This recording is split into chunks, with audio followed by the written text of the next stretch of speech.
ওরে ডাক রে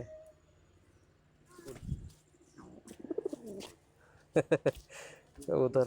ছোটবেলা থেকে যদি একটি কবুতরকে লালন পালন করা হয়, ভালোবাসা দিয়ে খাওয়ানো হয়, যত্ন নেওয়া হয়, তাহলে সেই ধীরে ধীরে মানুষের সাথে অভ্যস্ত হয়ে যায়।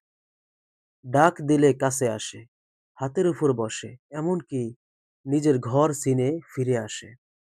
একটি ছোট্ট পাখি ভালোবাসা বোঝে, যত্নের মূল্যও বোঝে। কিন্তু মানুষ, আল্লাহ সুবহানাহু ওয়া তাআলা তাকে সৃষ্টি করেছেন, শৈশব থেকে বড় করেছেন, মায়ের দুধ, বাবার স্নেহ, অগণিত নেয়ামত দিয়ে লালন পালন করেছেন। তবুও অনেক মানুষ তার রবকে চিনতে পারে না, তার আদেশ মানতে চায় না, তার দেওয়া নেয়ামতের শুকর আদায় করে না।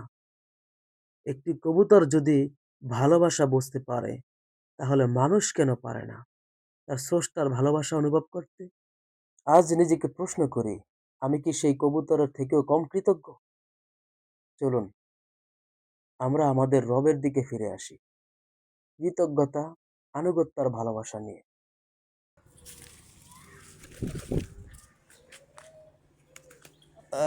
ওরে গো, ওরে ওরে ওরে বাপ রে বাপ, হ্যাঁ।